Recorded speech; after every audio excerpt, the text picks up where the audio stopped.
JJ the CPA here. Hope you're doing well. So Amanda and I just landed in a city here. We're doing a speaking engagement, and we are with one of the fine and many Uber drivers across the nation.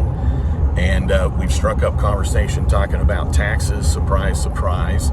And so this is going to be a video that would probably most benefit the Uber and Lyft driver. Jessie, how long have you been driving an Uber?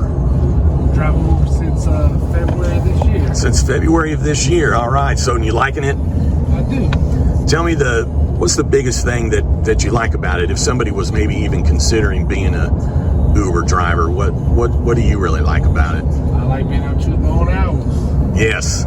Yeah. So you're definitely your own boss? Yeah, definitely my own boss. So Jessie has not yet filed taxes because, hear this is his first calendar year to be doing this. And so we've already started conversation up about writing off the vehicle. One of the things that Jessie was letting me know is that he got a new vehicle for this year. So I'm going to give you a link in the body of this video to another video I did talking about the bonus depreciation, where you're able to write off 100% of the cost of the vehicle. But one of the things that I was pointing out to Jessie here is that if you are an Uber or a Lyft driver with as many miles as you are driving, most likely in the first year that you are putting a vehicle into service. What does that mean? Well, you bought a new or used vehicle and you now start using it for either Lyft or Uber purposes.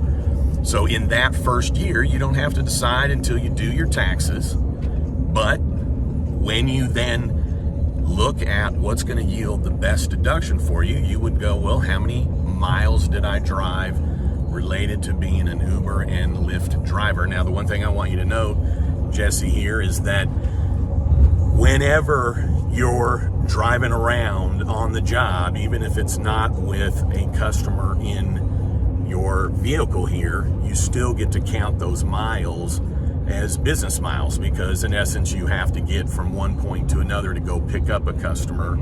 So the miles that you get to deduct, for those listening in that are Uber and Lyft drivers, it's not just the miles while you have a customer in your vehicle. So one question I have for you, Jessie, Uber gives you a report of your collections, the fees, the things that were involved that they are collecting on your behalf. When they indicate the number of miles, isn't that the number of miles, though, that you drove with the customer in your vehicle? Yeah. Okay, so that's a big one then. So be sure that when you get that report from Uber, it's going to probably show a ton of miles, but that would then only be the miles that you had a customer in your vehicle. So be sure that you are including the miles from basically the minute you leave the house. Yeah, I mean, when you leave the house, you're probably like, okay, I'm ready to go.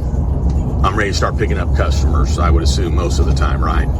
Almost every time. Yeah, so really, once you leave your house, you're on the job, and therefore, that's when your mileage would count. So I would probably say for you as a professional driver is obviously the mileage report you're going to get from Uber will be extremely helpful to back up the fact that you're driving a ton of miles. But it would almost be easier for you just at the beginning of your day to just write down the mileage that's up on your odometer, and at the end of the day, write it again. Then you just know, okay, here's how many miles I drove that day. Now, one of the things that's interesting related to this is that the IRS does allow you, in essence, to just use 3 months out of the year to determine your business use of your vehicle, in determining how much of your vehicle you get to write off. And here's why I'm saying this to you, Jessie, is that most likely, even if we take into account the cost of your vehicle, the oil changes, car wash, all of the actual expenses that you're going to have, most likely you getting the mileage rate is going to be your biggest bang for the buck. So in 2022, the first 6 months, the mileage rate was 58.5 cents a mile. For the last 6 months of 2022, they increased it to 62.5 cents a mile. Next year in 2023, it'll probably change a little bit. In 21, it was 56 cents a mile. How many miles do you think you've already driven just since you started driving for Uber in February? About 35,000. Wow, 35,000. So 35,000 miles is legit. And one of the ways that Jesse would be able to prove that to the IRS is that he is getting a report from Uber. I know that they send out an annual report, which is really handy at year end. And they, in essence, also on their website, give you a ton of great information on how to go about tracking your other expenses that aren't being tracked by Uber. But 35,000 miles, really, I mean, if we're just running the quick math on that, you know, that probably already is about a $20,000 deduction for you in mileage. What if 30,000 of the miles was on a different vehicle that I sold and bought this one? So great question. Is many Uber drivers are going to be like this, Lyft drivers, as well as just people that have a business vehicle.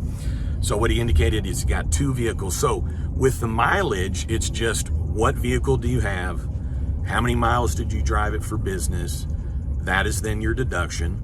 So whether you have one or two or three different vehicles, then your mileage is just going to simply be based on actual business mileage. It wouldn't matter, is my point, that you had multiple vehicles. Now, the advantage you might have here, potentially, is that because you did have multiple vehicles, you don't have to use the same method on each vehicle. So this is a great question, because let's say, for instance, with the other vehicle having 30,000 miles on it, at that mileage rate during that time period, you go, okay, well, that's a little over $15,000, maybe $16,000 deduction. Now, what you would look at for that specific vehicle is, well, what was the cost of it? What was the oil changes and the gasoline? But here's the thing to note is that when you have a vehicle like that, you would then have to take what you purchased it for minus what you sold it for, and that would be then only your net cost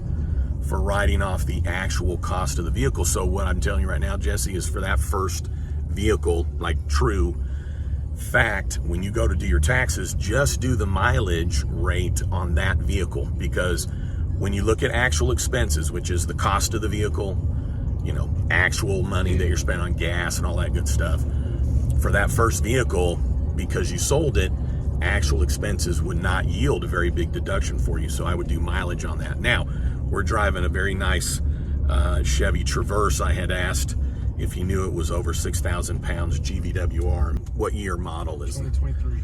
2023. Wow, we got it nicely. Yeah, well, I knew it was new, but man, they already got 23 out. Gross. That's gross vehicle weight rating. 6,160 Oh, baby. pounds. Okay, so Jesse, you're in luck on this. So here's what's important is that with the gross vehicle weight rating is that it's not curb weight or curb weight plus towing weight. It's actually a rating that the government comes up with. So because it is over 6,000 pounds GVWR, then for this vehicle, they'll write off 100% of that this year, plus your actual expenses that go into this. So that would include payments on it. So you financed it, let's say. So the interest payments, okay, so finance it. So the interest portion of your payments, your car insurance, of course, the auto, gas, the car washes, anything, you know, that's related to the vehicle, new tires, you name it, you'd be able to write off. But here's the thing I want Jesse to remember. And so Jesse, remember this when you go to do your taxes. If you feel, though, that you're going to continue working it like you are as a professional driver into 2023, what you have to keep in mind is that you could take the deduction this year for the actual cost of the Traverse, plus all the other things that we just mentioned. And you could compare it to, well, what was the number of miles that you drove the Traverse in 2022? And so you would have to probably, though, then really consider this. Because what I had told Jesse earlier is once you pick a method, then that's the method you have to stay with. And meaning either you're deducting mileage on that vehicle, that specific vehicle, or you're taking actual expenses, but you don't get to decide it each year.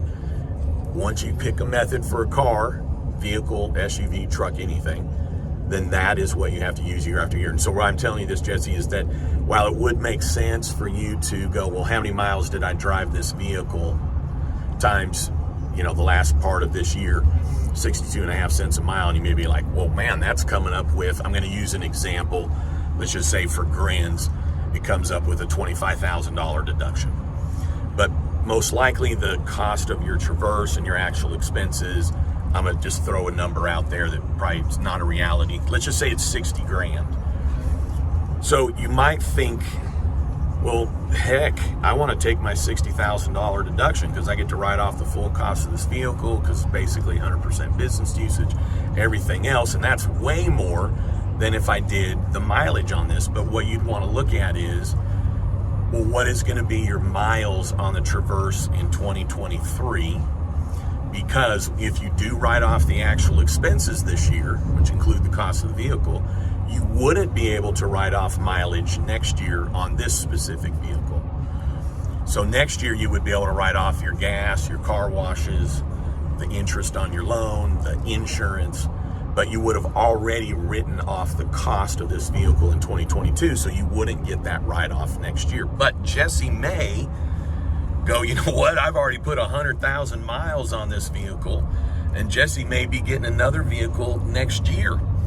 So here's the good news, is that you don't have to actually decide until April 15th. Now, you're not going to wait till actually April 15th, but my point is that continue to track your mileage for this year in addition to what you are receiving from Uber while you have a customer on board, and your actual expenses, which is pretty simple in my opinion. It's a envelope in your glove compartment that just has your receipts in it. If you have a gas card, that will pretty much track it for you there as well. But remember, if you're providing anything else, Jesse has a thing here for comfort for his arm while he's driving. He got something over there holding his phone. He probably has a special headset. Do you have any other gear up here that you wouldn't have if you weren't an Uber driver? Just the earpiece and the seat cushion. Seat cushion, okay. And then if you've got anything else that you ever do buy, I don't see any radar detectors, but if you had any of that kind of stuff, any add-ons to your vehicle, any replacements, any other cushions, wiring, etc., you'd be able to write that all off, even if you took the mileage rate or the actual expense. So we want to be clear on this, is that when you're spending money, it's not for the vehicle, it's for the other expenses of being a professional driver. Then you get those deductions no matter how you treat your vehicle. As long as it's for the vehicle. Yeah, so accessories, that's a great, thank you. Yeah, accessories would be completely separate in determining, well, do I get to write off those items? Yes, no matter if you take mileage rate or actual expenses of the vehicle, because these are things that really are just attachments, as you said, accessories to the vehicle. So with that being said, the one thing to keep in mind is that probably come about February, you're going to know, because you will have received your Form 1099 from Uber, Lyft if you're with them, but you would then know, well, here's how much money I made for sure, here's the deductions, and Uber does a great job of providing details of this report they give you, because typically the Form 1099 that you get, they're going to send a supplemental to say, okay, here's what we collected, but be sure you're writing off these expenses that they, in essence, were tracking for you. Then anything you spend above and beyond that, you get to deduct. But related to your vehicle, you'll then know, well, here's how many miles I actually drove it. What's the mileage rate, to then tell me what my deduction is based on the mileage rate. You'll then know, well, here's what I bought the vehicle for. Here's all the actual expenses. And, by January, February, you're going to be able to sit down and go pretty quick. Do I want to do actual deduction for my costs in 2022, or do I want to do the mileage rate? So what Jesse has as a benefit here is this is his second vehicle in 2022. So that first vehicle, I don't know why he wouldn't just do the mileage rate related to that.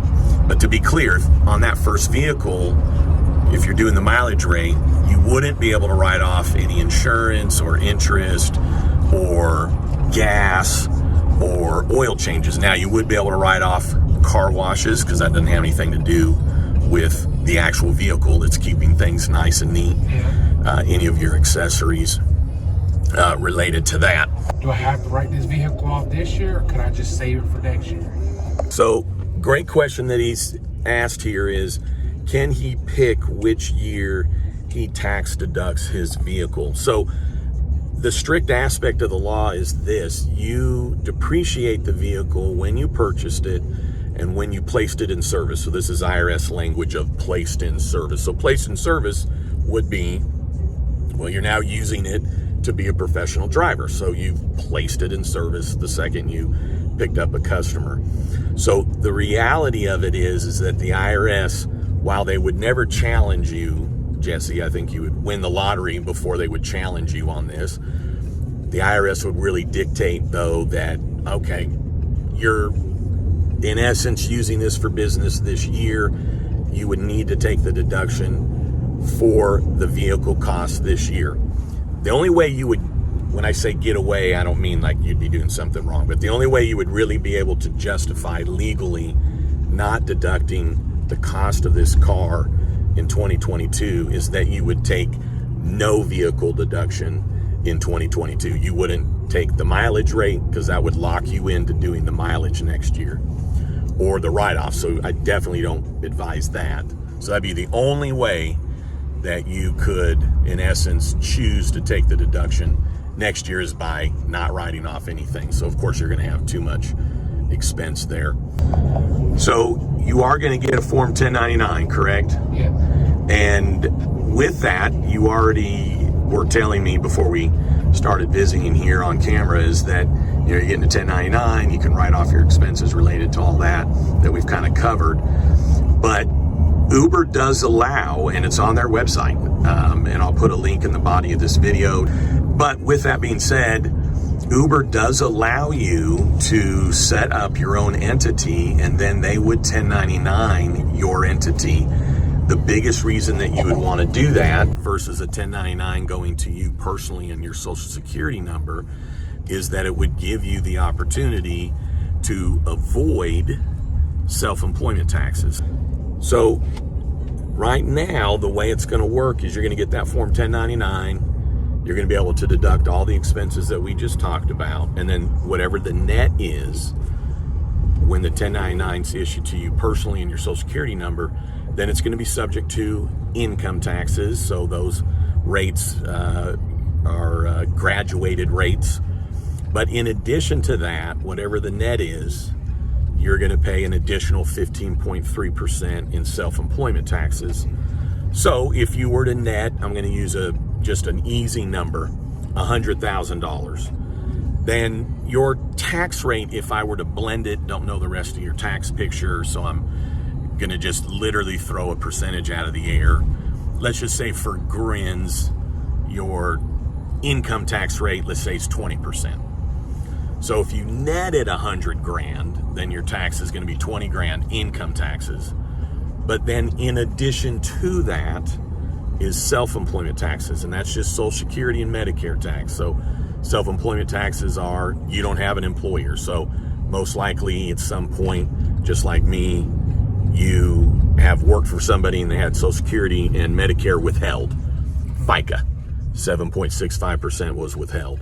Well, because you don't have an employer, no one's paying in the other half, because when you have an employer, they pay the other half of this. So you, being self-employed, have to pay the 7.65% that you would pay as an employee. But since you're self-employed, you have to pay the other half of that. 7.65% plus 7.65% is 15.3%. So it's another 15 grand in self-employment taxes. How do you save 15 grand? This is where all of you listening and him being on video with us, Amanda's going to make it worth it for him.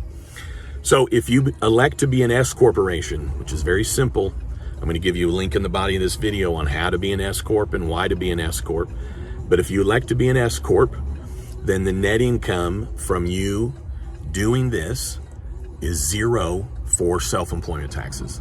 So I just told you how to save 15 grand. No gimmick, not aggressive. It's actually on the Uber website that talks about, here are some other options for you, you know, talk with your tax person and your attorney and all that good stuff. So it's nothing that's risky.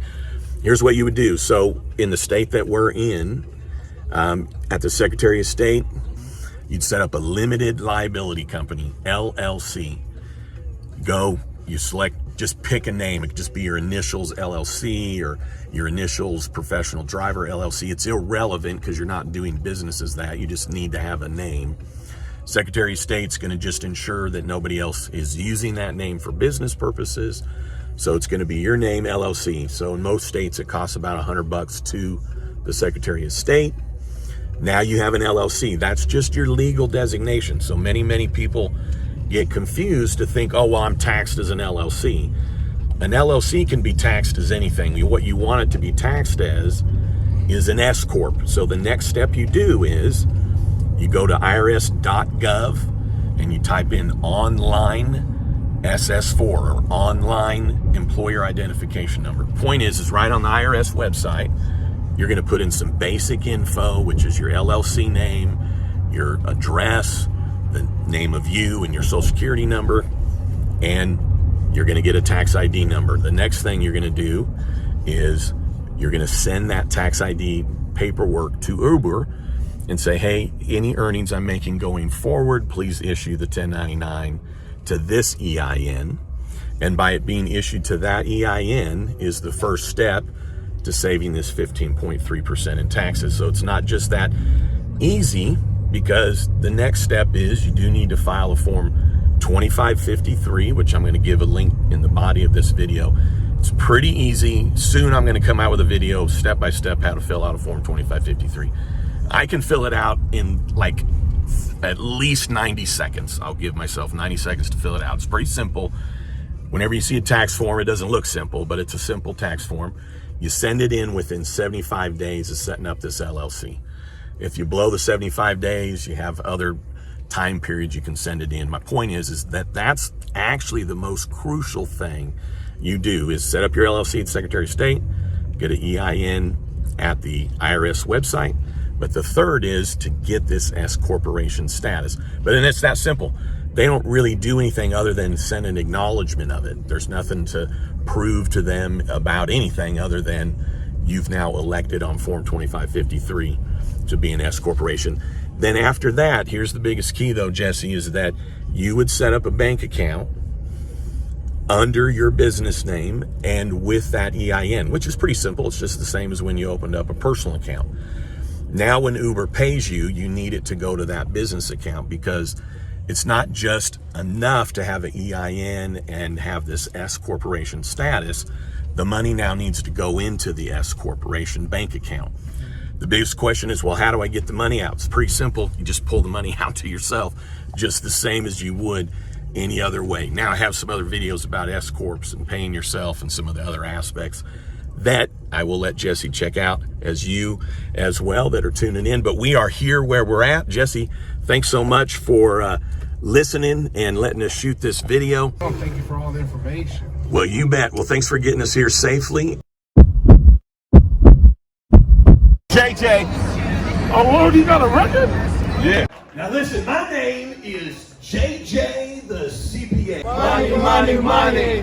Money, money, money. You know what? Yeah. Money. You never met a CPA quite like me. Nah. A is for always. Money, money, money. You've never met a CPA quite like me. Never met a CPA. Oh, you got an iPhone 11. All right.